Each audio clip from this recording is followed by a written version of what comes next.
Hello. So, this is episode 8.5, and I'll cover other fun, some significant, some not so significant, but fun events or incidents that happen in my life in this episode.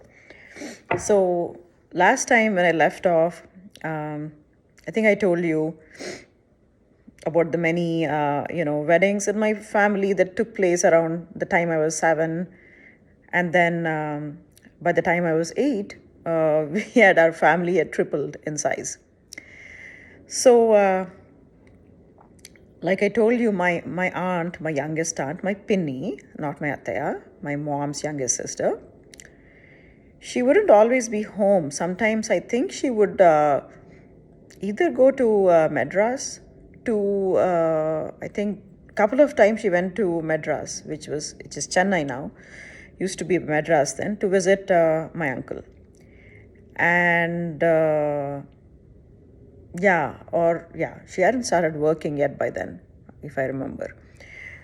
So, or she would not be home for some reason. So, right, and the reason I'm saying this is in her wedding, she received a really, really exquisite couple of pieces of might have received more, but there are two pieces that I know of. So, and the reason I remember is that's the first time I actually heard the word and saw a chandraharam. Okay, I had never seen a chandraharam in my life before, and neither had I heard the word. Okay, and then another piece of jewelry that either she received or maybe her sister-in-law. But I heard this word also for the first time, Kasulaperu. Okay, so Chandraharam and Kasulaperu were pieces of jewelry. I heard the word for the first time, and obviously in my family nobody had like large pieces of jewelry, so obviously I didn't hear. But my youngest Pinny's in-laws were quite wealthy, so they gave her that gift. They definitely gave her a Chandraharam, and so Kasulaperu, I heard the name, but maybe they gave it to their daughter or to my Pinny, I don't remember. But those are the two names I heard. So there's a very, very interesting story about this Chandraharam. So when they first, like it was such a big topic, in my Amma's house, they would say, oh, she received a Chandraharam. So Chandra means moon and Haram means garland, necklace, long necklace. I had never seen one. So somehow I imagined something with all like little moons or a big moon shaped one big necklace, which is a moon shaped necklace, like a crescent moon.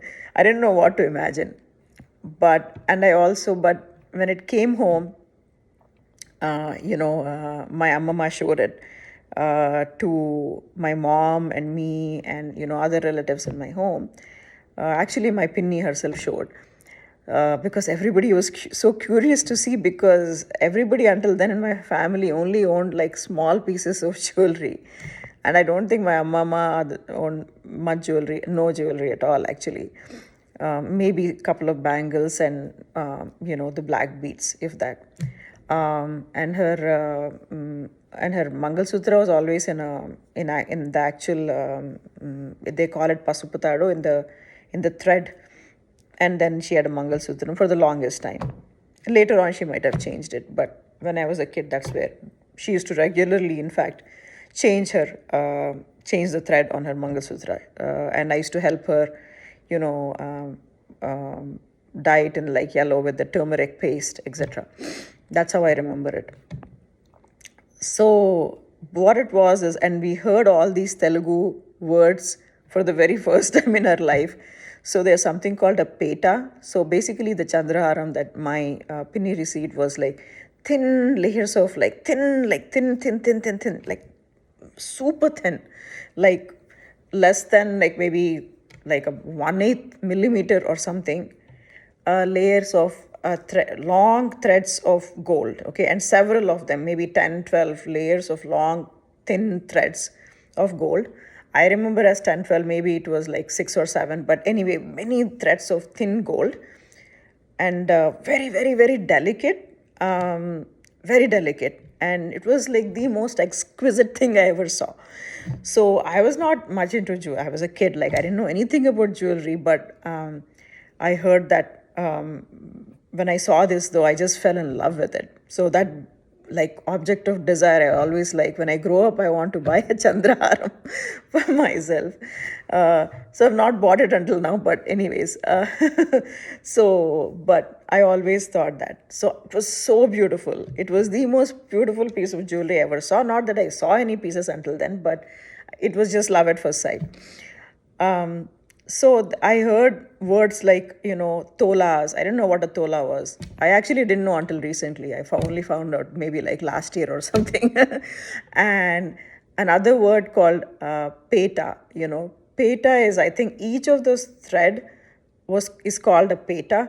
So all the people who heard that she received this Chandraharam, like my grandmother's friends, they would ask, "Enni petalu?" Like how many petas? Like to see how large it is, I guess. So I didn't know why they keep saying peta peta, but I thought it was like a sweet. I think they thought first they were talking about sweets. I thought they were asking in the marriage how many pedas did they give, but eventually I figured out it's each of those threads in that necklace, which is made of multiple layers. Each layer is called a peta. So the funny incident was that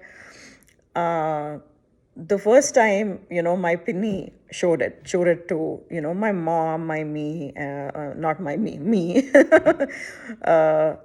and my aunts and all, they all saw it. And then my pinny kept it, asked her mother, my grandmother, my mama, to keep it they used to call in an almirah, in a cupboard. They used to call it birva. I don't know where that word comes from, but in Telugu, I think it's a Telugu word or Telangana word, I don't know. They used to call these cupboards birvas. So my grandfather had one cupboard like that, and where he used to keep all his papers and all that. So in that one shelf, so my grandmother didn't have any jewelry, so I think she never had anything to do with that cupboard until that time. But now that there was some jewelry in the house, my grandfather, my tataya, gave one shelf of that to my grandmother, to my mama. So she placed, my pinny's jewelry there. But, this word spread among some friends that there was a Chandraharam in the home, and it became like a socializing thing. And but my pinny was never into jewelry, or she was a very, very beautiful, very simple person. So she didn't like talking about jewelry. Neither, I don't think she even, everybody was curious, so she showed it to the family, but she was not at all a show off. I don't even think she cared for it in terms of, oh, this is gold and I'll wear it kind of thing. But of course, she knew it was a valuable thing, so she asked her mother to secure it. But I think for her, it was an out of sight, out of mind thing. But for the rest of us, it was not. It was this exquisite piece. So this became such a funny incident. After my pinny left, or when she would leave to go to Chennai, or if she would leave to go out, first it started with the neighbors. My Amama was very good friends with the people who lived, with all the neighbors actually. There was a very close friend of hers who lived on top of my grandma was on the first floor, and they lived on the second floor in that apartment right above theirs. So her daughter was my pinny's age, more or less. Her name was Sujata. So somehow I think this Sujata, my pinny must have shown it to her at the same time that she showed it to the family. There was only once that my pinny showed it to everybody. Then later on, it was out of sight, out of mind for her. This Sujata must have told her mother. And so she said, "Oh, I want to see it. I want to see it." So my Amma said she won't like it if I keep showing it to everybody. But my Amma also wanted to show off a little bit, I think, and also show to her friends. So she said, when my daughter goes out, I'll call you. But you have to come downstairs, and you have to make it quick because she may come back. I think first time she removed it was when my Pinny went to Chennai. So it was good to Madras. So there was no rush. So those people came and they saw it and they were like admiring it. And I used to admire it too. I used to wait for the event when somebody would come home because it would be my job to kind of like come and lay it out on like, like a pillow or something, and they would all like pick it up. It used to be in a little red box or some box in the velvet thing, and then they would all pick it up and they would say, wow, how nice it is. And every time that came out, I would also like, be gawking at it. And so they saw it and they went. And then the word spread far and wide about this jewelry that was there. So all the aunties and all the housewives, they all wanted to see it. So now my Pinny actually returned from Madras. So she would just step out for couple of hours or whatever. So my Amama and I became like a rowdy gang. So the minute she stepped out, my Amama would quickly call, like, physically call, because there were no phones. All the neighbors and everybody say, oh, now it's time, because this word really spread far and wide. And many people hadn't seen it. And my Amama had many friends. So the aunties would come with their daughters and their, if they're little older, their daughters-in-law. They would quickly come. And my mama would bring that chain out. And the funny part was, it was so thin, very delicate, and shiny, shiny, shiny, shiny. So what would happen was, every time they touched it or somebody even saw it even once like this, all these chains, these layers would get tangled into like a mess, and like almost like impossible mess. And the funny part was, when the very first time my Pinny went out, she was in she was in Chennai. We could take our own sweet time to untangle it. We didn't care. But now it was a very big problem, because sometimes she would return in an hour, she would return in 2 hours. So within that 1 hour, and we would not know, back then there were no cell phones, no landlines, nothing. So we could just estimate that she'll return in an hour or so. So my job, my grandmother would, like, my hands, my fingers were very thin and delicate. Even now they're long, and back then they were tiny also, because I was a little girl, and I was very careful. That way I was a very careful child. I was not careless. So as soon as they finished seeing it, this whole thing would get tangled. And my grandmother would say, quickly, quickly untangle it, Anu, because I was the only one who could. And my grandmother had little bit, my mama was older, like she had little bit shorter, stubbier fingers. So I would quickly, patiently untangle the whole thing, and we would keep it in that box and put it in the almara. We had a couple of close calls. Sometimes she would actually return before we could actually put it away. But like I said, my Pinny never cared about jewelry. I don't think once it was out of sight, it was out of mind for her. But a couple of times we couldn't place it back in by the time she came back. So that was super fun. It was like one of those spy movies where you quickly have to do your thing and get out before the before the enemy returns home. So I'll always cherish that memory with my grandma, that we had this secret pack. We felt like one gang who were doing this. So that was one thing. The other funny thing, not funny, most interesting event, I would say, which had, it's the one of my most cherished memories with my dad. So my dad was going to do a road trip in coastal Andhra, like a marketing and sales road trip, and he had a large team of subordinates. The subordinates were mostly salesmen at various levels, senior sales executive managers, and some like literally starting out as apprentices. They are really young people. So large team he had. So he was doing very well in his company, and he was like a regional sales head, a sales and marketing head actually. So he could have just ordered on his phone, just go and finish this campaign.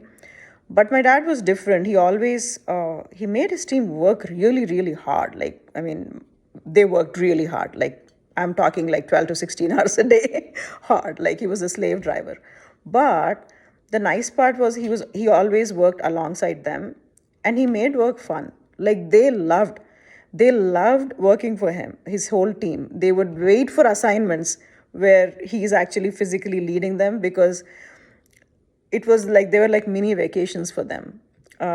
So that's what I learned from him, right?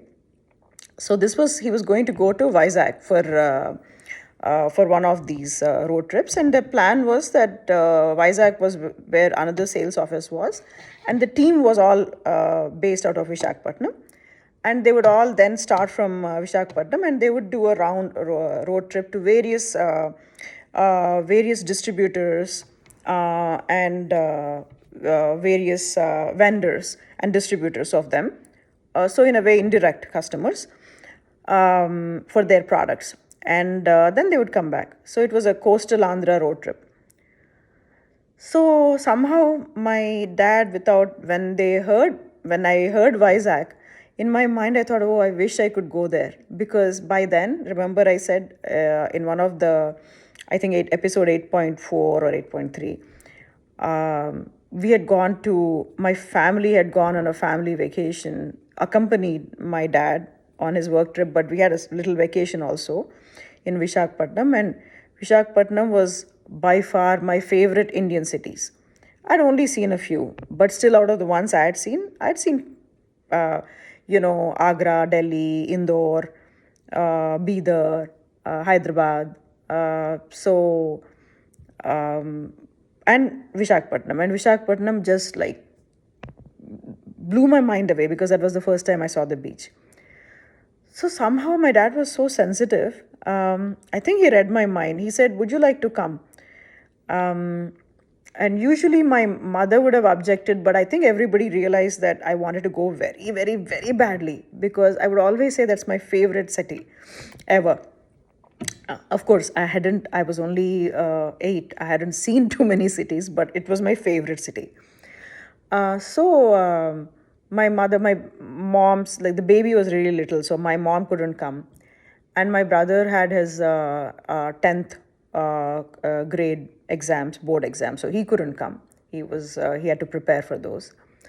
So it was just my dad and me. So they wondered like what they will do, because the road trip was going to be pretty grueling. It was like driving all day, and it was basically a sales and marketing campaign that they were doing. So he'd be working all day, and at night they'd be strategizing or whatever. So what my dad said is, the first few days I'll be working out of my sales office with my team in Visakhapatnam. So you can spend time in the hotel. And when we go on this road trip, my not coworker, actually subordinate, but he used to treat them all like colleagues. And of course, subordinates are co-workers too, technically. So anyways, my subordinate has a wife and 2 little kids. You can stay at their place, and they'll take good care of you. So he arranged it, and I said, yes, I wanted to see Visakhapatnam so badly.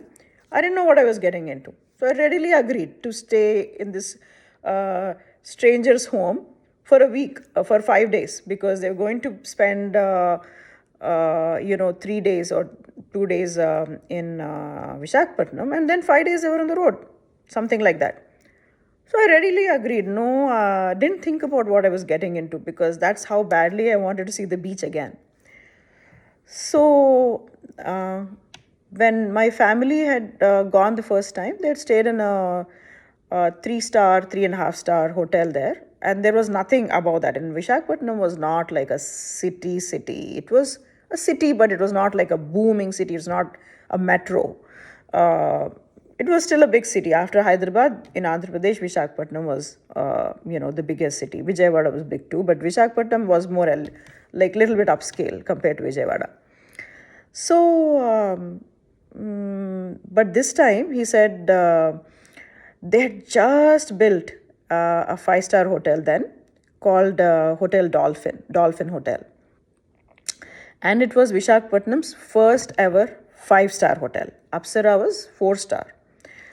Of course, it still exists, but I think now it's a 4-star. But back then it was a 5-star. So, and they just built it. And the nicest part was my dad's company had put him in that big 5-star hotel, which was the very first 5-star hotel of Visakhapatnam. They put him up in the presidential suite. of that hotel. So and also they were flying him through air. And back then, most people traveled by train, even unless you were like really, really upper class, like wealthy, even the upper middle class, in the train, they would maybe do a, second class or first class. But regular middle class travel by third AC or third class, really unimaginable in this day and age where everybody flies. And back then, only the wealthy flew in flights. In fact, a lot of the billionaires and millionaires in India back then found all their wives, like they started dating them. The air hostesses was what the female flight attendants were called back then, and there were only female flight attendants back then. And they would all be very well dressed and glamorous, and you'd be like, wow, I think most girls wanted to be an air hostess when they wanted to grow up, because they saw them, if they had access to fly. So anyway, we flew, and this was the second time in my life that I actually took a flight. The first time was when I was a baby, when I was 1 year old. Our family went to Tirupati to get my head shaved, the customary head shaving. And actually, that is the very first memory of my life ever. My father opening the window, my father sitting next to me, my brother sitting next to my dad, and my mother must have been next to my brother, but I don't remember my mother at all, because I was only one. And I remember this incident because my dad actually made sure, even though I was only one, I sit next to the window. And I was probably sitting on his lap, actually, coming to think of it. But I don't think I was sitting on his lap. I clearly remember having my own seat and showing me Tirupati outside the window as we were landing. And my ears were hurting. And then he asked for the cotton or the earplugs and that's what I remember. So anyway, after that, this is the second time I sat in the flight. I really enjoyed it. And of course, they served my dad very well. And we checked into Dolphin. We had the presidential suite. I loved the hotel, and my dad made sure I had a blast because, he was working. So he kind of, first day we landed on a Sunday. He spent all day with me and familiarized with me, all the whole hotel, where the swimming pool was, and I was only 8, okay, where the salon was. There was a gift shop. He bought me a lot of stuff in the gift shop. He showed me how to order room service. And the next 3 days he was at work. And I had a blast. I was only 8. I was all alone. But everybody, because I stayed in the presidential suite, pretty much the hotel staff was at my beck and call of this 80-year-old. Completely spoiled, privileged life. So, and another interesting thing back then is 5-star hotels didn't serve typical Telugu food or Hyderabadi food. Like they didn't serve biryani and, dal, sambar. They only served continental food like tomato soup or Chinese. But not even Chinese. They served mostly continental food and some North Indian dishes like palak paneer and chicken tikka masala, like paneer makhni, things like that. Pulao. So strange. Like, I think they thought that is like too, down market or something. They were very uppity back then. The 5-star hotels were very uppity, and very few people even stayed in 5-star hotels. So they were not like today where people would be milling around in the lobby. It would be like quiet lobbies, air-conditioned lobbies, and like there'll be only like 2 or 3 people being serviced at a time. So I had a blast. Even though I was 8, I felt very secure. Coming to think of it, it's crazy. I was only 8 years old. So those 3 days I stayed in the hotel all by myself. Of course, my dad would leave in the morning wearing his suit, and sometimes he would conduct meetings in the lobby. Then after those 3 days were over, he took me to his co-worker's house and was going to drop me there. But like I said, my dad was very sensitive. Only when I went to the co-worker's house, I realized what predicament and what a scary situation I had got myself into, because the thought of spending 4 days all alone at a stranger's house. Of course, that auntie was very nice. She was young. She had a baby, newborn baby, who was 6 months old or something, and she had a 4-year-old child. That's all, and it was just them staying there. So it's not like there are a bunch of adults in their home or anything like that. It was totally safe, but I felt so scared because practically they were strangers. I didn't feel scared living in the hotel all by myself all day for 3 days at all. But over here, because it was so unfamiliar and I wasn't in control at all, I felt very forlorn, and I thought, oh my God, what did I get into myself into? Why did I come on this trip at all? And again, my dad was very sensitive. He was leaving, and I remember this scene so well. I remember their home. It had a garden in the front. I was at the gate and I was waving. And only because my dad was sensitive, he realized that I didn't want to stay there. Now, my nature was that I would never voice any discomfort to my parents. To a large extent, I'm still like that in some ways. So, but back then it was an extreme. Like even I could be like dying, or something could be biting me, or I wouldn't say anything. Which is not a good habit, but anyway, that's how I was. That's who I was. So he noticed my forlorn face, and he said, "Would you like to join us?" And I still said no, but I was hoping he wouldn't leave. But he read my mind. And luckily, because they had just dropped me there, my suitcase was ready. And he said, okay. His subordinates were like, sir, like, we'll be going to all odd places, there's no proper bathrooms, or what will she do when we are in meetings? Then he said, don't worry, we'll manage, come on. And off I went. I'm so glad my dad read my mind and he made that call, because that is a trip of a lifetime. I spent like 5 days one-on-one watching my dad work. Going on this road trip is a memory I'll forever cherish, because that's when I learned, like, my family had traveled a lot by then. We used to go on like small vacations here, there, road trips also, to Warangal, to Yadgirigutta, to, we'd gone to Indore, we'd gone to Delhi, we'd gone to Agra, we'd gone to Bidar. But until then, for me, travel or a vacation was all about sightseeing, because that's what we did. That's what a typical family does.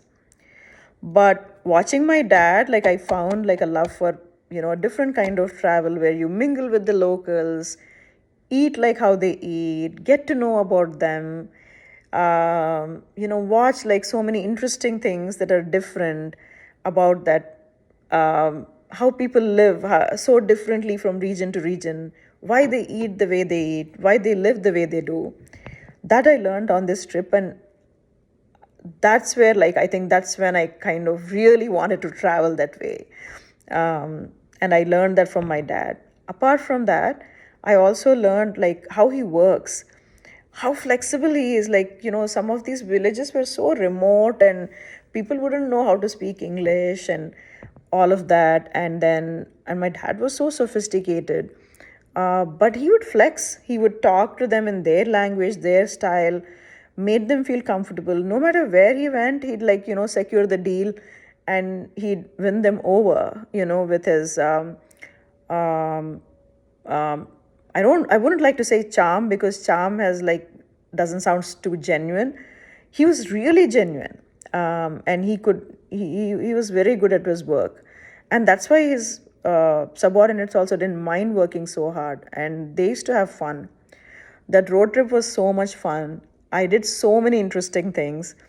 We stopped at a dhaba once, and that's the first time, a real dhaba, not these, like these dhabas that are, randomly outside the city, but they cater to people in the city itself. It's not true dhaba, where, truck drivers, lorry drivers stop, and we ate like they were only katiyas, those cots, with the choir, with the choir binding on them.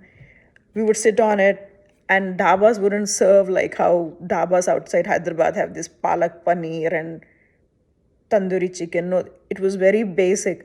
They would have omelette, they'd have roti, and they'd have like a piece of onion, raw piece of onion, and raw couple of chilies. So, and my dad would relish it. He would say, "Oh, omelette do, thoda pyaz do." Everywhere he went, he knew how to mingle with them. I saw him in five-star hotels having tomato soup and sizzlers, having and then I would see him in this dhaba sitting on a cot with other truck drivers eating omelets and raw onion and chili on the side and relishing and enjoying both equally, having as much fun equally. Then the other thing I remember is we went to this town called Palasa in Andhra Pradesh. Okay, it's one of the places that we went to in a road trip. So in the evening, he told his subordinates, "Let's do something fun." So that's when I realized my dad loved watching movies. He didn't get a chance to watch movies when he was back home because my mom was picky about what movie she watched. She just wouldn't just go and watch a movie for the heck of it. But my dad really loved watching movies. I think it distracted him and it took his mind off. I also love watching movies. If they're really, really horrible or distasteful, don't like it. But in general, I like watching all kinds of movies other than horror, which my dad also didn't enjoy. So he said, "Let's go to a movie." So again, my dad's, it was this small town and we got VIP treatment. So we went to this movie theater, the only movie theater in Palasa. And this is when I saw this strange thing. I realized that all villages, remote villages, are like this. I didn't know. I came from the city. There's actually a big partition in the middle. And after you take the tickets, all the ladies go on one side of the movie theater, and it's not a curtain partition, it's actually a solid brick, like a wall, a concrete wall, and the screen is in the front, but the audience portion is partitioned, and all the ladies and girls go on one side, and all the men and the boys go on the other side. They're on two different sides of the partition. And once we saw the tickets, I was the only one. Remember, like I was a little girl, and my dad saw me going off. I was sent on this other side of the partition, and all my dad and his subordinates who were all male. They were on the other side. I got so scared. That movie, I actually remember the movie. It was called Hema Hemilu. And I even remember who starred in it. I think it was Krishna, Sujata, Nageshwar Rao, maybe Sridevi. It was a multi-starrer. There's three heroes and three heroines. And after the first song, and I remember the first song also, it was called something like Appalam Chappalam with Nageshwar Rao and Sujata. And then I wasn't enjoying it because I was so scared to be all alone amongst these hundreds of strange women. But again, my dad was super sensitive. He actually came and got me because I think he realized I would feel scared. And again, because he was a big shot, they arranged for us to watch the movie from the box. So back then, even in Hyderabad, there's always like a box for VIPs and politicians or sometimes movie stars themselves come to watch their own movies. So they all sit in the box, and that was like a desire, for me to always sit in the box. In Hyderabad, it was never possible, but over here, my dad was a big shot, and we all sat in the box and watched the rest of the movie. I loved that movie because of this whole experience. I'll always remember it. But yeah, it was like a fun trip, and then we came back. Like I said, it was something amazing. The trip is something amazing, etched in my memory. So, what I learned from the trip and this episodes and these memories is that I think I said it before. If in your work, if you're flexible and a true leader, if they're not afraid to be hands-on, flexible to do whatever it takes to get the job done, and enjoy it. I saw my dad enjoying his work, and that's what made his subordinates and his team also enjoyed. They worked very hard, but they were having fun. So whether it's sitting in that, in that poor dhaba and enjoying that bread omelette, the roti omelette actually, not even bread, with raw onion and green chili, or sitting in a five-star hotel, enjoying that, or sitting in the box of this movie theater enjoying that, my dad found a way to make work fun. And I think that's the secret to.